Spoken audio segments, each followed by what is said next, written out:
If you're someone who is a late diagnosed autistic individual and you've had what we call comfort items and wondered your whole life if it was a matter of growing up not happening or just observing other people, probably neurotypical people, who don't seem to need such things, then stay tuned because the topic of today's video is comfort items. So I want to start this off. I'm the kind of old autistic lady, and I'm going to try to be as unmasked as I can during this video and just be as comfortable as I can. There's always a performative aspect of how I am, but I want to kind of let loose a little bit in this video to be a little bit more real. So I always thought that I just never grew up because I really like stuffed animals. And I know some people call them plushies. I think it depends on where you're from. But I never stopped liking them. And I don't know what people do behind closed doors who aren't in my household, but it never really seemed to me like in the adult population, I'll call it neurotypical population, that I ever saw adults with stuffed animals or similar comfort items out and about in public, or even like going to somebody else's house. And I never saw somebody pull something like that out and have it be something that was acceptable, right? So I was always afraid to do it. But when I'd come home, I'd have my item, and I'm going to show you my item. This is why we had the thumbnail that we did. This is a mermaid unicorn. She's both. Her name is Mermy. And I'll talk a little bit about her specifically in a little bit, but that's why the thumbnail is what it is that this is my little comfort item. Her name's Mermy. She's saying hi. And, by nature, I'm a goofy, silly person. That's how my sense of humor tends to be. And when I'm not kind of down in the dumps, because I tend to vacillate between the two extremes of being bubbly and energetic and then being really mellow and calm and solemn and pessimistic, and I ping pong between those two extremes. You don't see me in the middle of those very often. But I always thought that me behind closed doors having something like this, before I knew I was autistic, was taboo. And I'm here to tell you that I'm fairly certain within the autistic population that it is not taboo. So if you are just in the process of making some autistic friends and you yourself are autistic, or you're wondering about self-diagnosis or seeking a formal diagnosis for being autistic, and you find some sort of an item that does bring you comfort, and it may or may not be related to a special interest, I'm going to venture to say that it's not only normal to talk about them, but it's kind of normal to bring them. My little comfort item right there, she goes to therapy with me, and sometimes I shove her in my purse just when I'm out and about. What I really like about her, I'm kind of a sensory seeking person. She's got a lot of different textures. I mean, she's got her hair, she's got her fur, she's got kind of the shimmery thing, and in the bottom of her tail is sort of like a Beanie Baby where there's little beads, and then this is more of a silky material down here. So I find myself seeking comfort from this particular item in a couple of different ways. One is just plain touching her and stimming with her, whether it's like squeezing her tail or like stroking her mane or flopping her tail around. I do that. I definitely do that. In therapy, that's mostly what I do.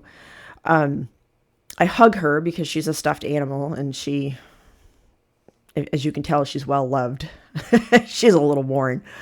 And I get comfort from that, and I get comfort from having her close to my face and that sensory seeking there. And then the other thing, which may just be a me thing, is my stuffed animals have little personalities, and I'm a person that, one of the reasons I like to be alone a lot is that I talk nonstop out loud to myself. Obviously, when I'm around other people, I talk to them as well, but I process by hearing myself say things. And so they all have little personalities. I have more than one stuffed animal. And Mermy is the spunky, gonna say it like it is, doesn't give a bleepity bleep bleep bleep. She just says it.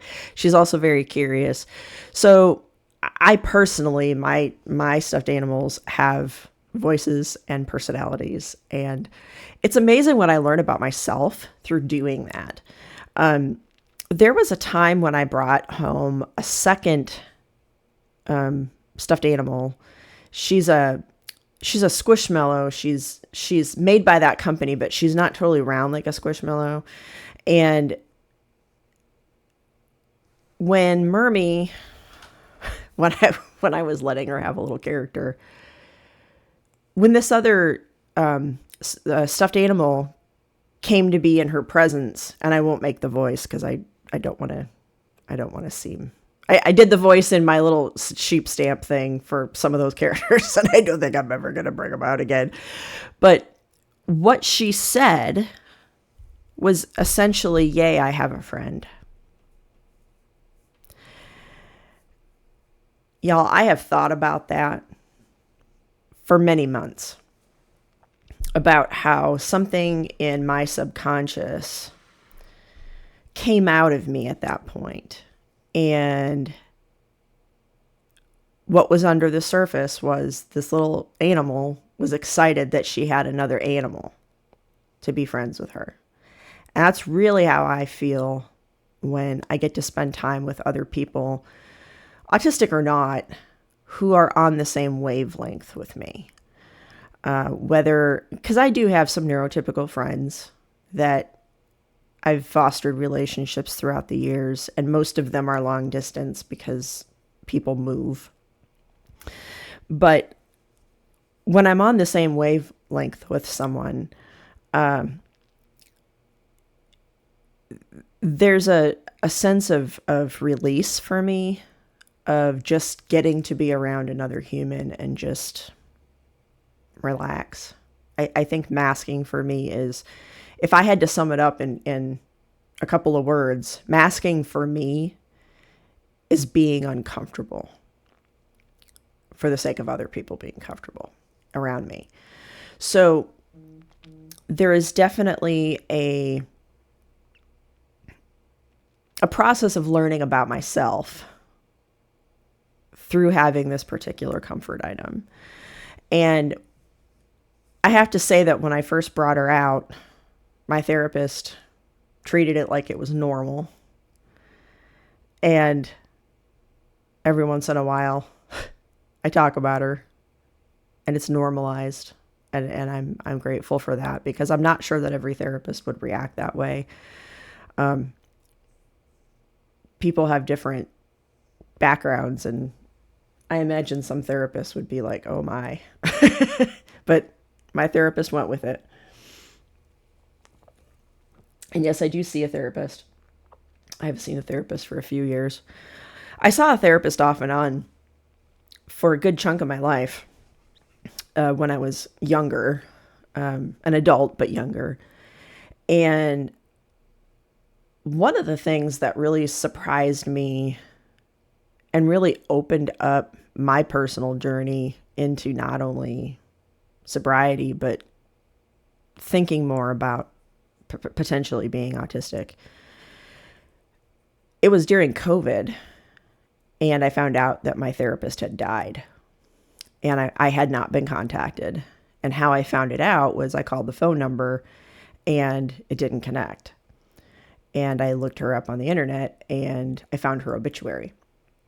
And I don't know if she passed away from COVID. She was retired from teaching, but she was also a psychologist. And so it put me on a path to look for a new therapist because my mental health had really deteriorated, and it was spiraling with my drinking. And at that time, not only was I not using a comfort item, but I also was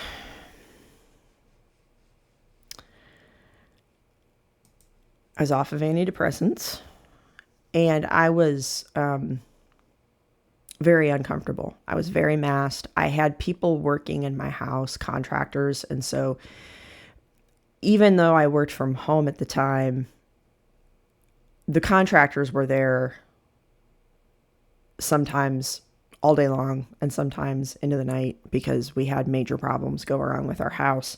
And so I was masked when I was at home too. And it took a big toll on my mental health at that time.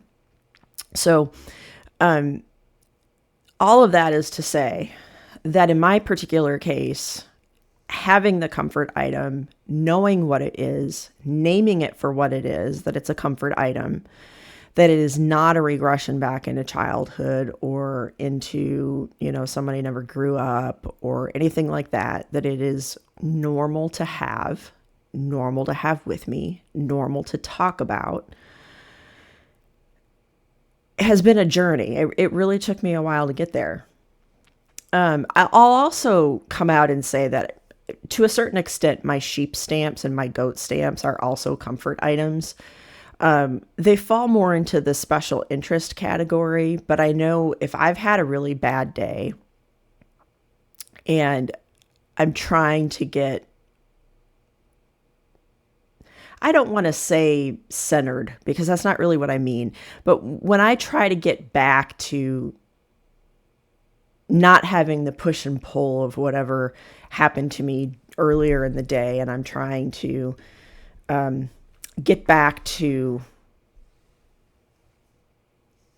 where I feel right as a human, I'll pull those binders out and I'll look at my stamps, and it has a very calming effect on me. When I get new stamps, it's exciting, and I have to figure out, not only where they're from and what year they're from, but how I'm going to put them in the binder, what my methodology is going to be behind that. So it puts me very much into what I think is kind of more stereotypically autistic behavior or classic behavior. Stereotypical isn't the right word. Classic autistic behavior, in that there's a sense of comfort, at least for me, in knowing that I can categorize something and it has a right place and I can figure out where that goes. And every time I want to look at it, I know where to find it. There are other things that I really struggle with. I've talked about my struggle with mail. Filing mail is really, really hard for me. But with the stamps, I know that as long as I put the stamps where I think they go, I flip through those binders enough that I'm going to be able to understand my filing system and understand where they are. And unlike a lot of stamp collectors, I handle my stamps. I'm not in it for them to be in pristine condition. I take them out and I touch them and I hold them and I look at them under different light. And to me, they tell a story. Not only do they come from a particular country, and, countries are full of people and people have stories, but the used ones, I try to collect ones that are not used because I can see the pictures better. But the ones that have postmarks on them and that are not commemorative postmarks, they've got a story because they went through the mail. There's two people or two entities that had some sort of a story, whether it was a bill being paid, a letter to a lover, whatever it is. So I get really into that and kind of the energy behind thinking that there are stories in the stamps. And so I like taking them out and looking at them and touching them and feeling the different textures. I do have some stamps that are really, really different that you would never think are stamps. Most are issued from Austria. And I'll show those at one point, but they're like tactile. Like I've got some that are made out of leather. I've got one that's got like a wood veneer. That one's from Malaysia. I've got some that are woven and like made to look like little carpets. I mean, they're really different. And that the carpet one is from Armenia, I think. So I take those out and I look at them and I touch them. And I put them in the category of both a special interest and a comfort item because of the tactile, because I touch them, because it does calm me in a way that other things don't. But I can't take huge binders of stamps with me everywhere. The stuffed animal goes in my purse a lot easier because she's not as heavy, number one. And number two, the stamp thing, although I really enjoy it, most people walking around in larger society are not stamp collectors. And I am not a traditional stamp collector. I'm a topical collector, which means I go after a theme like sheep and goats. And I collect that way internationally. And most people collect like by country or by series, that kind of thing. So even if I were to be around other stamp collectors, the way I collect stamps and the way I find comfort from my stamps is quite different from how, your grandparents probably collected stamps back when they were more in vogue. Oddly enough, when I did my autism assessment, one of the questions was, which do you like better? And it named like 3 or 4 things, and stamp collecting was one of them. Or it was either that or like on a scale of somewhat, never, very, often, always, something like that. The question was about collecting stamps, and I was like, okay, this might point to something in the middle of other data that was being gathered about me. The other reason I wanted to do a video and have it be a little bit more laid back, not as produced, not as performative or masked, is because I myself really, really need a comfort item right now. I'm going to have surgery tomorrow, and it is, whoops, bumped my microphone. The surgery is, I'm having a disc replaced in my neck and a spinal fusion.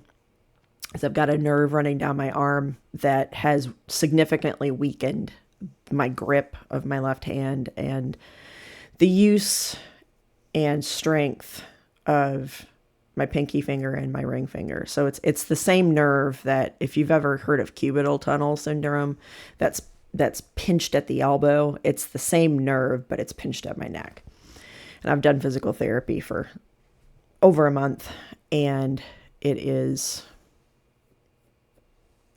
not doing it fast enough. So the surgeon's afraid of permanent nerve damage. So I'm having surgery tomorrow, and I'm just going to be honest with y'all. I'm not looking forward to it. I have had a lot of routine disruption because of it, just doing prep related stuff. And I know that there's going to be a lot of routine disruption in my life in the next few months as I recover from it. And I'm not looking forward to that. When I picture that, I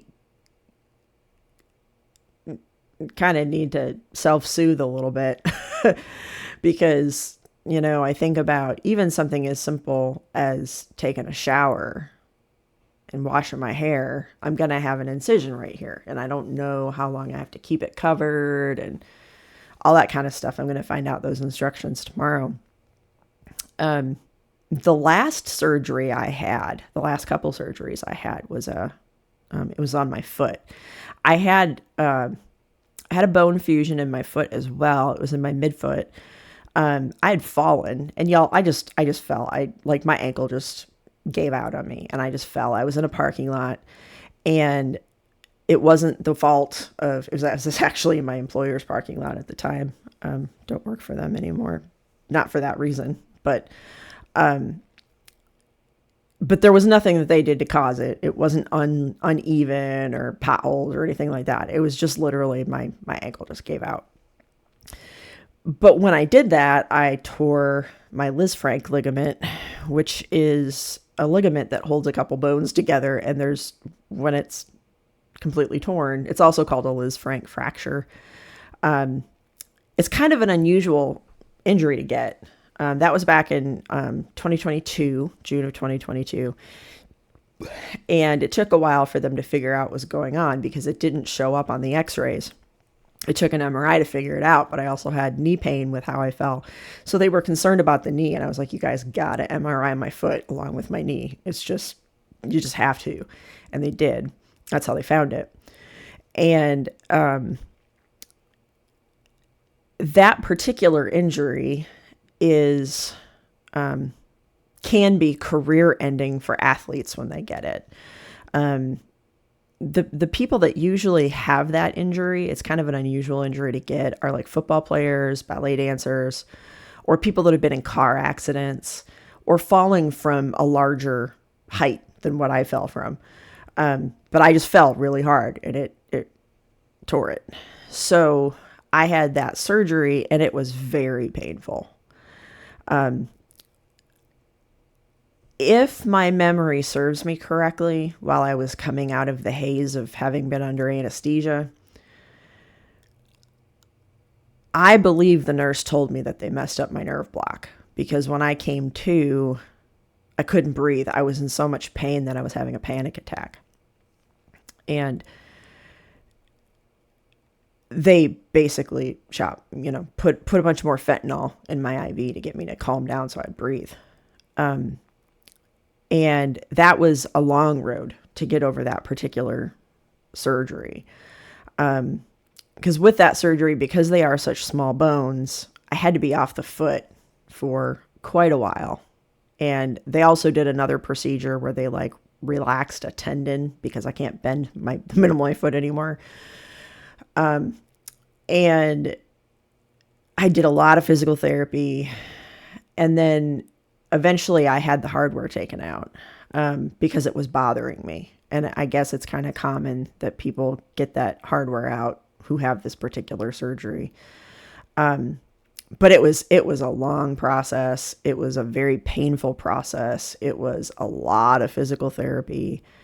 And the surgery that's coming up tomorrow, although it's apples and oranges, also is a bone fusion. But I'm not looking forward to it. And I think it's a little bit of a higher risk surgery compared to the foot thing because of where it is. And, something goes wrong. Your spine's right there. Your windpipe's there. Your esophagus is there. Your brain's not too far away. Lungs aren't too far away.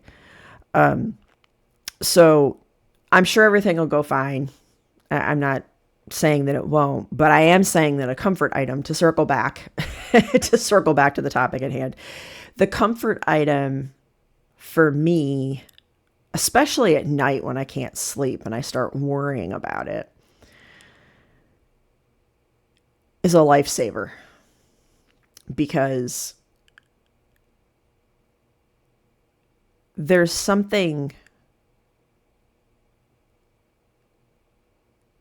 an energy behind it. And I don't mean like a metaphysical kind of energy, but there's an energy behind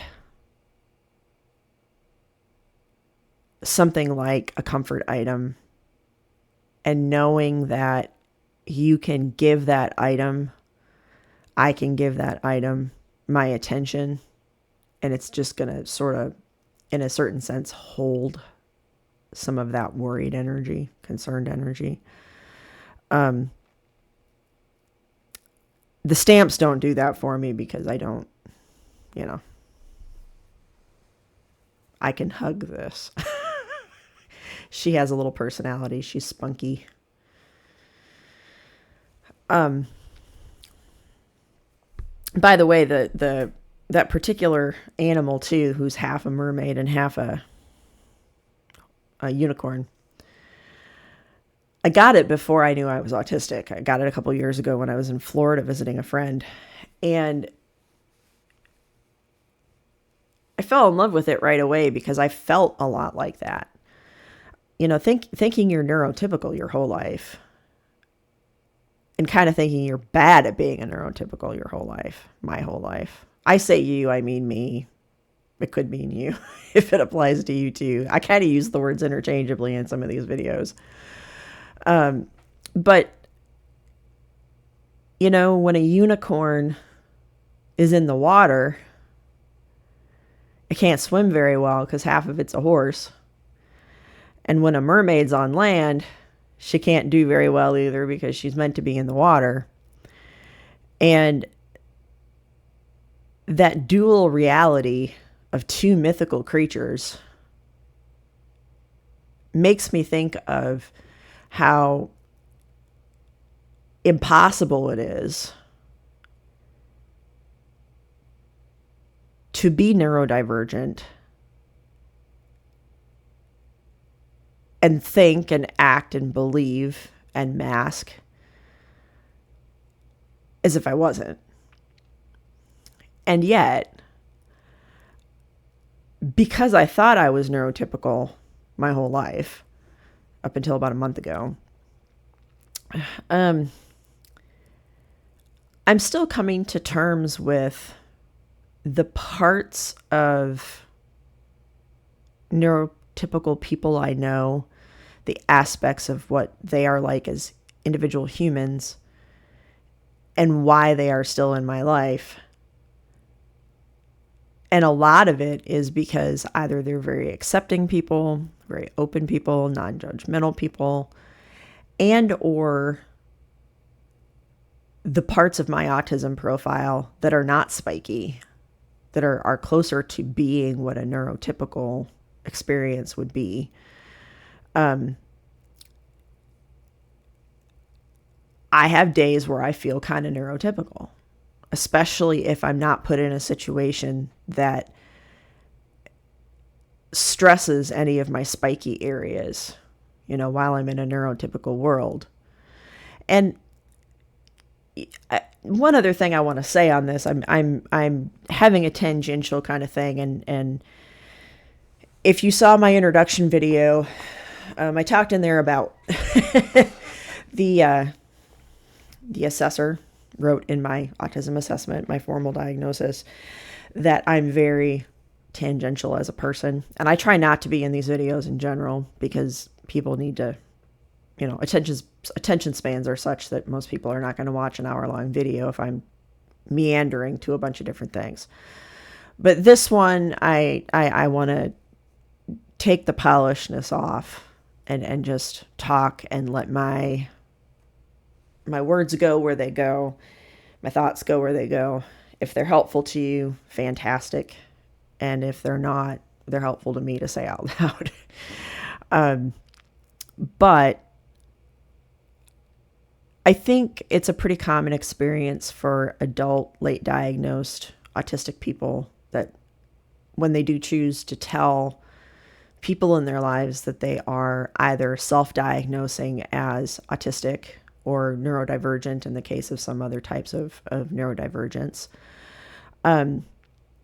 that the other person has the reaction, well, we're all a little autistic. And there are a lot of content creators on YouTube who have videos on the topic of just that reaction. So I have a little bit of a different take on it than some of the other creators. Because for me as an individual, I feel like, yes, it's definitely a thing that either you're autistic or you're not autistic. I'm not saying that there's a blurred line there at all. And it's not a linear spectrum, which is what a lot of people think until they get some education about autism. But I do think that there are some things in an autism profile that are not spiky for some people that neurotypical people see even when I'm unmasked, and they identify with that. So then when they hear somebody like me say I'm autistic and they identify with a part of myself that's not part of my spikiness in that spiderweb looking spectrum that I'm sure many of you have seen, and so I don't take offense when people say that. I also don't take offense when people say they don't think I'm autistic and that it's a mistake. I haven't told a ton of people in my life I'm autistic. I'm just telling everybody else on the internet. But I have had a few people say to me, yeah, the reaction of, well, if you're autistic, it's not severe or it's mild, And there's a lot of videos and a lot of creators that talk about that. And I do prefer the verbiage of low support needs, medium support needs, and high support needs because it does capture needs better. But as a low support needs individual, there are definitely things that I do not struggle with. On my, when I did a self-assessment thing on the internet when I was self-diagnosed, I got one of those colorful spiderweb looking things. And for example, it showed me very low in aggression. I'm not an aggressive person at all. So if somebody who's neurotypical has experience with somebody in their life or a handful of people in their life who are autistic, and those people have a spikier profile for aggression, they're going off of their own lived experience. And just like I might take a certain comfort into categorizing my sheep stamps, for example, and my goat stamps, there's a certain amount of categorization, I think, that neurotypical people do where it feels natural that if somebody is different from the handful of autistic people that they've been exposed to, that they make comments that would offend some autistic people. I'm not personally offended by it because I knew very little about autism before I went on this journey, especially autism as it shows up in women. So all of that is to say, to come full circle with the comfort item,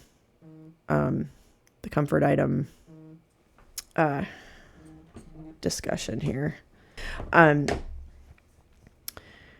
coming full circle with the comfort item. I do think that a lot of people know that there are autistic individuals who are high support needs individuals who have comfort items as adults. I think that is more widely known in the larger neurotypical society, but I don't know that they see people who are medium support needs and low support needs with comfort items as adults. And I'd like to normalize that. I really would, because if that's a need I have, expressing that need around other people in public and having it be normalized, I think is helpful not only to me, but to other people. If you have somebody who is wondering if they're autistic, or they're just plain dealing with something difficult in their life, regardless of age, if they see an adult, because I don't have children, right? It's not a situation where I have some stuffed animal in my hand, but I got a kid and people would think, oh, that belongs to the kid. It's not that, okay? It's me like going into Target and I have a stuffed animal. or Walmart or Lowe's or, name a store. But I think it's helpful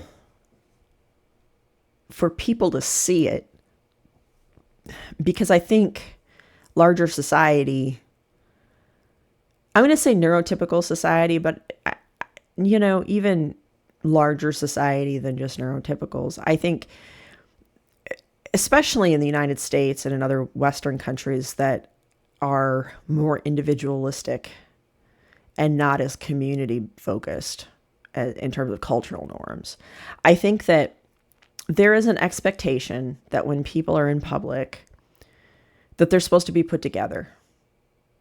For a long time, if you were walking around in public, it was expected that you dressed a certain way, you were made up, you might have makeup on, you might have nicer shoes on, and you act a certain way. You act like you have your shit together, even if you don't. And I remember my parents talking about how floored they were the first time they went into a store and saw a college student wearing pajama bottoms, like pants, like flannel pajama bottom pants. And how, in their opinion, it was so wrong. I think some people would initially have that reaction to adults having comfort items visible and normalized. I think there would be some people that would feel like that's totally not the right thing to do. But the more it happens, I think the more people recognize that we don't have our shit together all the time. And I think neurotypical people mask that as well, where if something's really going wrong in their life, or they're worried about something, or they're having, money troubles or health troubles or, relationship issues or, whatever it is, I think there's this expectation that people mask that in public. All people mask it in public that are capable, and that you deal with it behind closed doors. And I don't think that's healthy for anybody. And don't get me wrong, I'm not saying that if I want to pick up a gallon of milk, that I want to see everybody's problems on display, because that creates other issues, right? I want to get my gallon of milk and leave. I don't want to deal with somebody telling me about getting divorced that I don't know in the line to the checkout. I'm not saying that, but that there can be a fine balance that can be struck with recognizing that being in an individualistic society has some big drawbacks for people, neurotypical and neurodiverse people. I think it might fall a little bit more on the neurodiverse population, but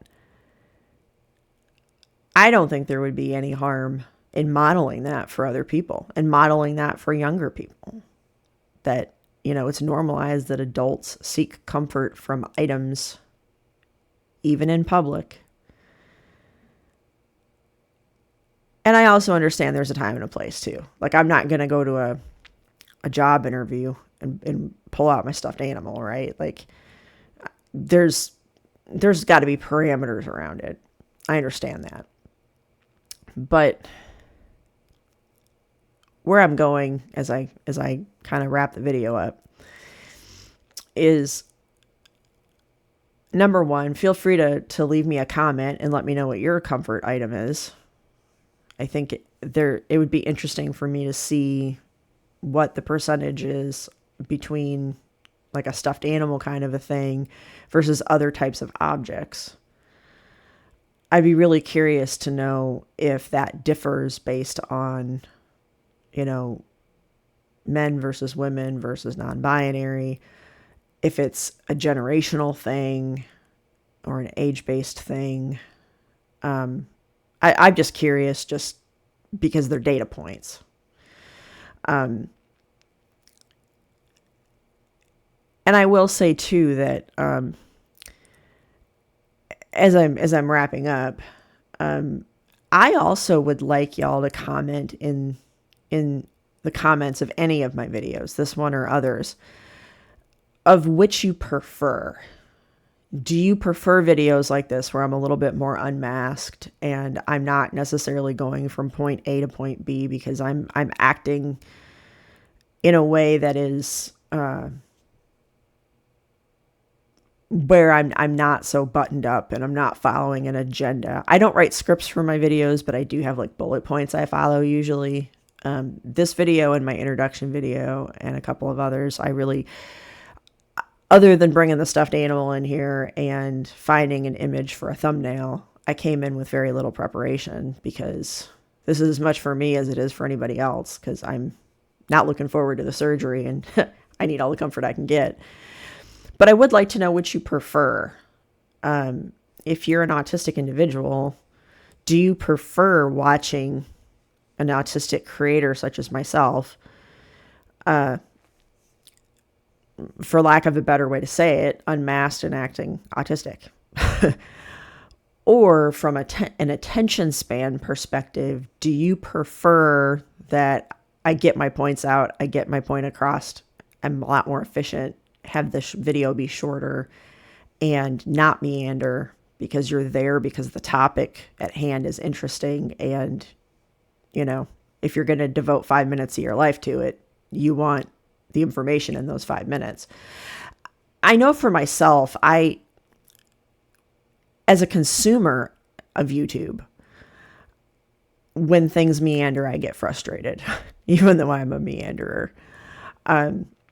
Because there's information and I want to know what it is, especially if they put some sort of a teaser in like, oh, I'm going to show you 10 ways that you can do XYZ.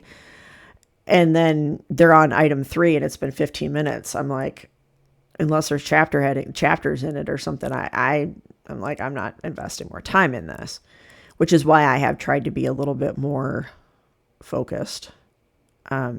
Problem is when I'm more focused, I also mask more. And if I don't know if I consider it masking, but more performative, more of like a public speaking style, more of where I'm not hesitating and not looking away from the camera and all of that kind of thing.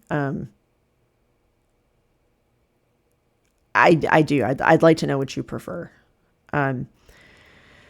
Do know, however, that if I have longer videos and I do meander, and if that's the feedback I get, I am not necessarily going to be editing them to be more succinct either. I work full time. That takes a lot out of me, and I'm trying to do YouTube as well. And I will edit, like the thing about me checking my phone here a minute ago where I was wondering if it was about my surgery. Like I will edit that out because it's not relevant. But I am curious. I'm also curious to know from y'all. Let me know when you found out you were autistic, when you leave me a comment about comfort items in particular. Because I'd like to know for people who were diagnosed younger, either as a child or maybe an adolescent, or maybe even a young adult, somebody who's 20 years old kind of a thing, versus me, who's more than double that age. If it is more normalized, I tend to, when I'm out and about, I tend to have tunnel vision. If I need that gallon of milk, I'm beelining it to get the gallon of milk and I'm not paying attention to other people. So there might be a lot of it around in society that I'm just not noticing. But yeah, or just say hi in the comments. I like interacting with people in the comments, and I've had a couple comments on a few videos that were, I had to be thoughtful in how to respond, but that's good for me. I would rather be thoughtful in how I respond rather than censor, as long as there's not, attacking of people or attacking any groups of people, that kind of thing. I don't have tolerance for that. But anyway, like and subscribe if you like more content like this. And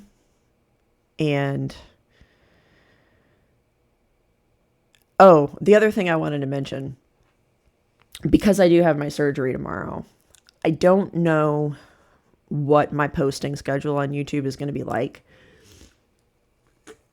in the next couple of weeks. I'm told I'm going to have a really sore throat for a while.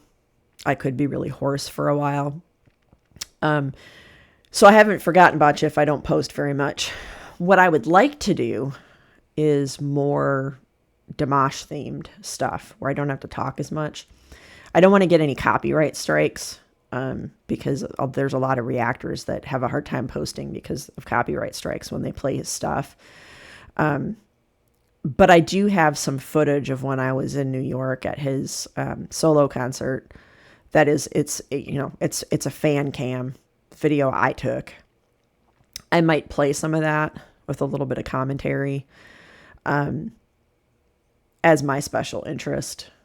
And so I might do that. I might do something that's more related to my stamps. I might do something that's more related in communication when you can't talk. Because I know there are definitely a good number of people in our community who do not communicate with, verbal speech. And so I might have to get some pointers from y'all if I can't talk for a while, because as I've mentioned on almost every video I've done, I talk a lot and I talk to myself and I process by hearing myself speak. So it'll be a learning experience for me, and I'm looking forward to that. But I appreciate you watching. Have a good day.